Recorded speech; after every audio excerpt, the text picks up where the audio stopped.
यह वीडियो केवल सामान्य जानकारी के लिए है। कोई भी दवा लेने से पहले डॉक्टर से सलाह अवश्य लें। अगर कोई वीडियो देखकर दवा लेता है तो वह खुद जिम्मेदार होगा। धन्यवाद। हेलो दोस्तों, आज हम लोग बात करेंगे पैर में मोच लगने के बेस्ट इलाज के बारे में। ठीक है, तो कई बार क्या होता है कि जैसे अपन चलते हैं तो अचानक से कोई गड्ढा आ गया तो उसमें हमारा पैर इस तरीके से मुड़ जाता है, इन्वर्जन उसमें हो जाता है, जिस वजह से हमें मोच लग जाती है और एडी में अपने को बहुत भयंकर पेन का सामना करना पड़ता है, बहुत भयंकर दर्द का सामना करना पड़ता है। देखो दोस्तों, इसके जो नॉर्मल ट्रीटमेंट हर कोई जानता है कि यार ऐसा कर दो, बैंडेज लगा लो, डाइक्लोजेल लगा दो, उसको भेज दो। लेकिन इसकी जो सीवियरिटी है, इसमें क्या क्या कॉम्प्लिकेशंस हो सकते हैं, अगर किसी को मोच लगी है तो क्या वो बैंडेज से ठीक हो जाएगी, क्या डाइक्लोजेल लगाने से वो सही हो जाएगी, ठीक है, और कब अपने को एक्सरे कराना है, ये सारी जो सही जानकारी लेना है इसके बारे में बहुत ज़्यादा ज़रूरी है। तो मेरे को एक दोस्त ने बोला कि इस पर वीडियो बनाई जाए, तो मैंने ये वीडियो आपके लिए बना रहा हूँ। ठीक है, तो जो इन्वर्जन या जो पैर की मोच जो होती है, ठीक है, उसके बारे में जैसे अपन चलते फिरते हैं पैर मुड़ जाता है तो अचानक से मोच लगने के बाद में उसमें रिजल्ट में अपने को क्या देखने को मिलता है, उसमें पेन होता है, उसमें दर्द होने लगता है, स्वेलिंग, सूजन आ जाती है, ब्रूइजिंग जो खरोच टाइप की जो होती है, ठीक है, वो हो जाती है। कई बार उसमें नीला नीला सा दाग सा, मतलब कि डिस्कलरेशन हो जाता है स्किन का, ऐसा भी हो सकता है, अंदरूनी चोट भी हो सकती है और वहाँ पे भी अपने को जैसे ब्लूइश कलर देखने को मिल सकता है। ठीक है, डिफ़िकल्टी वॉकिंग, ठीक है, अपने को चलने फिरने में बहुत ज़्यादा दिक्कत आती है और कई बार तो क्या होता है सीवियरिटी में चल भी नहीं पाता पेशेंट, पैर रखने में बहुत तेज़ दर्द होता है। तो उसके जब पैर मुड़ जाता है, जो ट्विचिंग जो हो जाती है, ठीक है, जो अपनी जो एंकल जो होती है उसमें अगर ट्विचिंग जो हो जाती है तो उसमें ये सारे रिजल्ट्स अपने को देखने को मिल सकते हैं। ठीक है, लेकिन अब इसके पीछे साइंस को समझना बहुत ज़रूरी है कि जब पैर मुड़ता है, इन्वर्जन होता है, तो उसमें क्या क्या कॉम्प्लिकेशंस हो सकते हैं। देखो, ये अपनी फिबुला है, ठीक है, ये अपनी टिबिया जो बोन्स आती हैं, इन बोन्स को कनेक्ट करने के लिए इनके बीच में लिगामेंट्स होते हैं। ठीक है, ये जो अलग अलग लिगामेंट्स है, यहाँ पे आप देख सकते हो, मैं इनको जूम करके दिखाता हूँ आपको। ठीक है, ये जो लिगामेंट्स है यहाँ पे, ये देखिए, जैसे ही स्प्रेन हुआ तो ये लिगामेंट्स यहाँ से टूट चुका है, ये यहाँ पे इसके ऊपर प्रेशर आ चुका है, ये बिल्कुल नॉर्मल है। तो जैसे ही पैर में ऐसे इन्वर्जन आता है, मुड़ता है, तो ये यहाँ से क्या होता है, लिगामेंट्स ब्रेक हो जाते हैं कई बार, और इस वजह से जो एंकल स्प्रेन होता है उसमें सूजन वगैरह और भयंकर दर्द होने लगता है। ठीक है, तो ये इसके पीछे साइंस है, ये इसके पीछे इसकी जो एनाटॉमी वगैरह फिजियोलॉजी जो भी बोलते हैं वो ये सब है।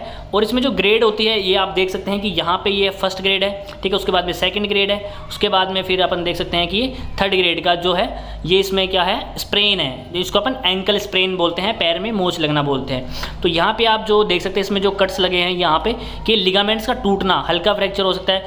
तो सीवियरिटी के अकॉर्डिंग इसमें सूजन भी आता है और पेशेंट को दर्द भी रहता है।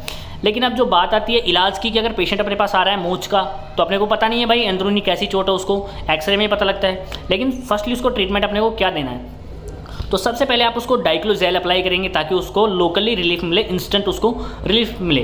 ठीक है, कोई भी डाइक्लोफेनाक जो जेल है, पेन रिलीफ जेल है, वो आप वहाँ पे अप्लाई कर सकते हैं। अच्छे से अप्लाई करने के बाद में आपको इलास्टिक रेप बैंडेज, जो बैंडेज पट्टी जो आती है, ठीक है, जो जिसको अपन कई बार गर्म पट्टी बोलते हैं, ठीक है, वो जो आती है ना, वो आपको यहाँ पे बाइंड करनी है। और आपको ध्यान रखना, जो बैंडेज को लगाना अपने ऐसे, जो ये मिड कार्फ वाला जो जगह है ना, यहाँ से लेकर के और टो तक, यहाँ तक आपको 4 इंची वाली जो बैंडेज जो होती है, गर्म पट्टी जो होती है, उसको इस तरीके से आपको लगाना है ताकि जो मूवमेंट होता है अंदर, वो मूवमेंट कम रहे और हीट प्रोवाइड होगी, तो वो जो घाव में स्वेलिंग है वो डाउन हो जाएगी, पेशेंट को पेन का फील नहीं होगा। ठीक है, और ये धीरे धीरे क्या हो जाएगी, सही होने लगती है इससे। ठीक है, तो ये जो बैंडेज होती है काफ़ी हेल्प करती है जो मोच के लगने वाले पेन को रिलीफ करने में और स्वेलिंग को कम करने में।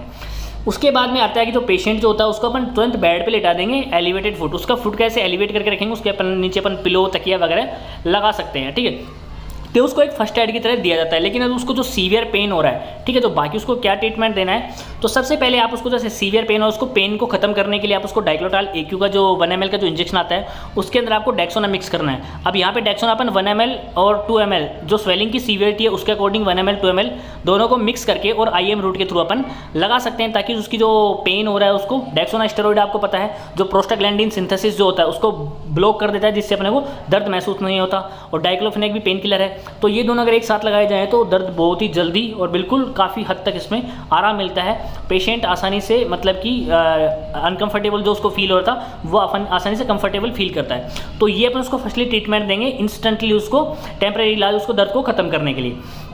उसके बाद में उसको जो टैबलेट्स दी जाती है, जीरोडोल SP एसपी अब इसके अंदर आता है एसिक्लोफेनाक दर्द को खत्म करने के लिए। सेरोपेप्टाइडेज स्प्रेन जो होता है मोच में दी जाने वाली सबसे मेन टेबलेट होती है सेरोपेप्टाइडेज। कई बार अलग से भी दी जाती है, कई बार कॉम्बिनेशन ड्रग्स भी दी जाती हैं। तो सेरोपेप्टाइडेज के अंदर जो स्प्रेन आया है, जो मोच आई है, जो सूजन आ रहा है, उसको खत्म करने के लिए बहुत ज़्यादा ज़रूरी है। तो आपको हमेशा ध्यान रखना है कि या तो सेरोपेप्टाइडेज वाली कॉम्बिनेशन वाली ड्रग दोगे आप, या फिर आप इसको सेपरेटली एसपी जो टैबलेट आती है वो भी दे सकते हैं। और पैरासीटामोल जो कि पेन किलर है, तो जीरोडोल एसपी की टैबलेट सीवियरिटी के अकॉर्डिंग सुबह, दोपहर और शाम को पेशेंट को दी जा सकती है, ठीक है।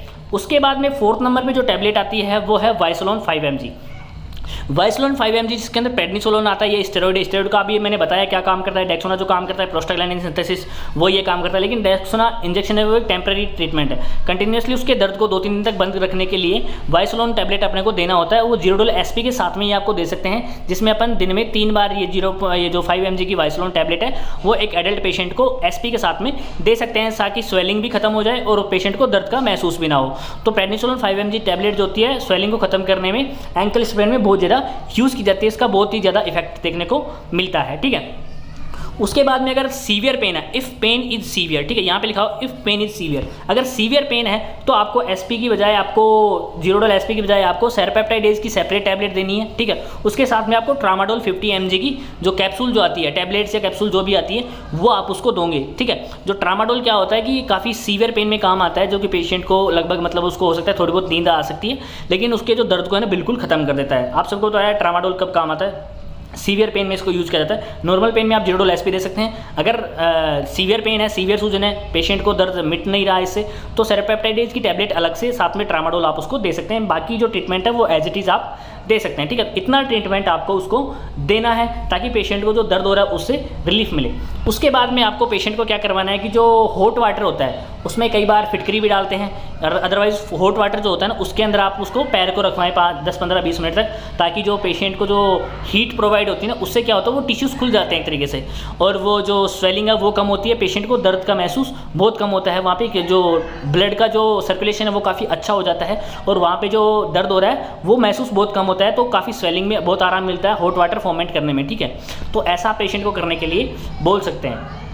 उसके बाद में आपको देखना है कि थ्रोम्बोफोब ऑइंटमेंट। थ्रोम्बोफोब ऑइंटमेंट का नाम आपने बहुत सुना होगा। कई बार अपन जो इंजेक्शन लगाते हैं उसकी गांठें वगैरह बन जाती हैं, तब ये यूज़ में आता है। लेकिन थ्रोम्बोफोब ऑइंटमेंट आपको मोच लग जाने पर क्यों देना है, कब देना है, उसके बारे में अपन देखते हैं। तो पहला स्प्रेन में आपको देने की ज़रूरत नहीं है। अगर इंजरी टू लिगामेंट्स, मैंने बताया था कि जो लिगामेंट्स टूटते हैं उसको स्प्रेन बोलते हैं। लेकिन अगर किसी को कंटूजन है, ठीक है, कंटूजन क्या होता है, injury to tissue blood vessels causing a bruise, ठीक है, जो खरोंच सी लग जाती है अंदर से, अगर उसकी वजह से ब्लड वेसल्स में ब्रेकेज हो गया है, टिश्यूज़ में ब्रेकेज हो गया है, और वहाँ पे जैसे जो थक्का सा जब बन जाता है कई बार ब्लड का, तो उसको ठीक करने के लिए थ्रोम्बोफोब ऑइंटमेंट दिया जाता है, ठीक है। अब यहाँ पे कंटूजन एक वर्ड है, स्प्रेन एक वर्ड है, स्प्रेन समझ लिया, कंटूजन समझ लिया। तीसरा वर्ड है एक्कीमोसिस, ठीक है। एक्कीमोसिस क्या होता है, ये एक ब्रूइश टाइप का ही होता है जो कि लार्जर साइज में होता है, साइज में लार्जर होता है, ठीक है। स्किन का जो कलर होता है डिस्कलरेशन होता है, इसके अंदर होता है। डिस्कलरेशन कंटूजन के अंदर भी हो जाता है, ठीक है। लेकिन इसमें डिफरेंस इतना होता है, ब्लीडिंग होती है इसमें, टिश्यू जो ब्लड वेसल्स का जो ब्रेकेज होता है वो जस्ट स्किन के अंडर, ठीक है, जस्ट स्किन की निचली वाली लेयर में होता है, उसको इकोमोसिस बोलते हैं, ठीक है। लेकिन जो कंटूजन होता है ना वो किसी भी लेयर में हो सकता है। इकोमोसिस और उसके बीच में ये डिफरेंस है, तीनों में आप डिफरेंस अच्छे से समझ सकते हैं। अगर आपको कहीं पे भी कंटूजन या इकोमोसिस दिखता है, उसमें डिस्कलरेशन दिखता है, ब्लड वेसल्स में अगर ब्रेकेज दिखता है आपको, तो वहाँ पे आप थ्रोम्बोफोब ऑइंटमेंट भी उसको अप्लाई करवाएंगे डाइक्लोफेनेक जेल के साथ में, ठीक है, ताकि जो वो इकोमोसिस और कंटूजन हो रखा है वो बिल्कुल खत्म हो जाए। तो थ्रोम्बोफोब का भी यहाँ पे यूज़ किया जाता है, वो सीवियरिटी के अकॉर्डिंग, कॉम्प्लिकेशंस के अकॉर्डिंग। तो यहाँ पे चीज़ों को समझना बहुत ज़्यादा ज़रूरी होता है। अब if sprain and swelling are severe, अगर जो मोच है काफ़ी सीवियर है, ठीक है, स्वेलिंग भी बहुत ज़्यादा आ रखी है, तो आप उसका एक्सरे करवाएंगे, ठीक है, एंकल का। आपको उसको ऑर्थोपेडिक के पास रेफर कर देना है कि कहीं उसको फ्रैक्चर तो नहीं है, ठीक है, बोन फ्रैक्चर हो सकता है, ठीक है। या फिर जो प्लास्टर्स उसको लगाया जाता है जो कि इमोबलाइज, पैर को पूरी तरीके से इमोबलाइज कर देते हैं, ताकि वहाँ के टिश्यूज जो होता है ना उनमें मूवमेंट नहीं होता है, लिगामेंट्स में मूवमेंट नहीं होता है, और वो जल्दी से जुड़ना स्टार्ट हो जाते हैं, ठीक है, वो हील होना स्टार्ट हो जाते हैं। या फिर स्वेलिंग और टेंडरनेस अगर ज़्यादा होती है तो आप उसके पास भेजेंगे तो सर्जरी की ज़रूरत भी पड़ सकती है, लेकिन वो बहुत रेयर केसेस में है।